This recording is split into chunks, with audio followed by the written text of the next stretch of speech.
What's up guys, welcome back to On the Brick with another Minifig Showcase. Today I have for you something a little different. Ever since I started this series and was showing off the various customs that I have, I've had people ask me if I've bought from this person or from that person. But I had a lot of requests for one seller in particular as I had not showcased them yet, and that seller was Mird Ratsraw. I have no idea if that's how you say his name, so I'm just gonna call him Mird. And he has been around for a good while, and by that I mean he's been around longer than even Clone Army Customs has. And I have seen his stuff floating around for just about as long. I think the first time I saw him was back in 2008. And from then until now, 12 years later, I never bought anything from him, and I was really hesitant to do so. And the only reason that I did was because I had a few people ask me to. And so this is the figure that I got.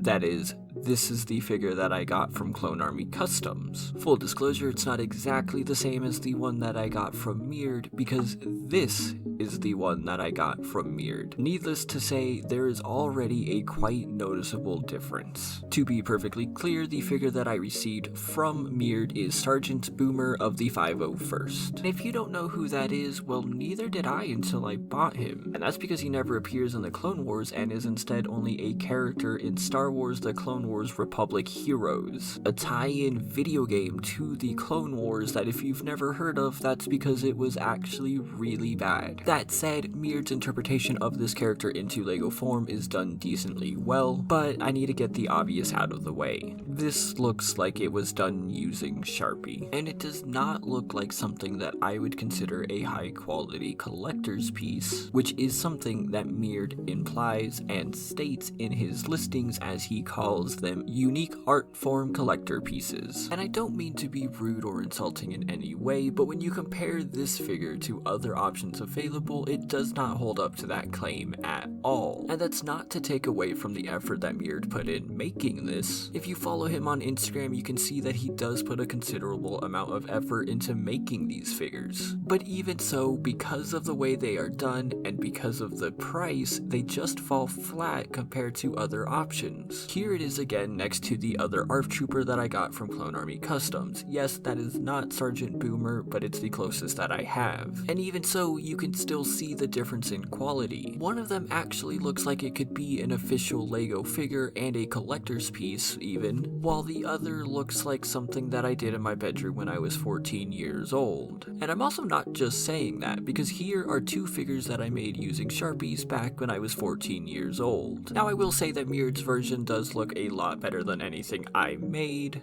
but I would still be much more inclined to include Mird's figures with the ones I made on the left than with the custom printed figure on the right. Because if we go back and compare just those two figures, you can see the difference in the printing, quote unquote, on the figures. Mird does not have anything on the feet, nor does he have anything on the side or backs of the legs, or even on the back of the figure at all. And when I was inspecting this figure during this video, I noticed something that I never really thought I would have to care about at all, as the inside of this figure's legs are incredibly dirty. I'm not sure if it's showing up on camera at all, but it was really surprising to see, and I had to compare it to the other figures. Again, the one on the left is a figure that I've had since 2008 or 2009, and it's significantly less dirty. Same with this other figure here now, both of which I did not really keep in good condition as I was playing with them heavily and clearly painted them in my own way. And while I'm not really sure what happened to the underside of the figure on the left, at least the inside is clean. And really just for the sake of completion, here it is compared to the ARF Trooper, which I'm not surprised at all to see is the cleanest of all the figures. Because when I'm buying a custom figure, it's not even something I should have to think about. But there is one more reason I've been a little negative about this entire figure. It costs way too much for what it is. I paid $35 to have this guy shipped to my house. Yeah, you heard that correctly. The figure was $21 and shipping was an outstanding $13 for some reason. So Mird is in the UK, so if you live over there, if you live in Europe, your prices are going to be significantly cheaper, and that is more the market that he is looking for. But when I told my girlfriend how much I paid for this, her exact words were,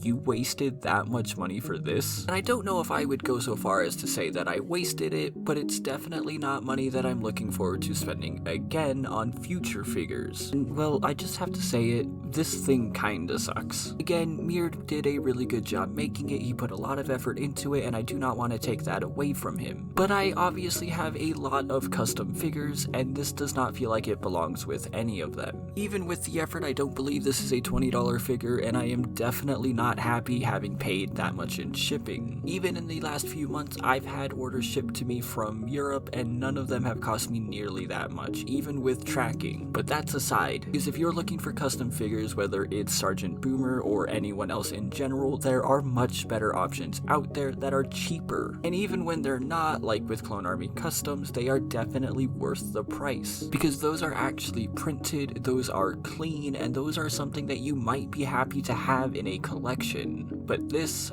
I don't know what I'm going to do with this. And I'm sorry to say that. But let me know your thoughts on this figure. Let me know what you think about it in the comments down below. If you liked this video, please do remember to give it a like then. And if you're a fan of custom Lego, please do consider subscribing. If you really like what you see and want to help out the channel, please do consider checking out my Patreon. I have some awesome ideas that I'm in the process of implementing, and you'll be joining these awesome people if you do. But for now, thank you so much for watching, and I will see you next time.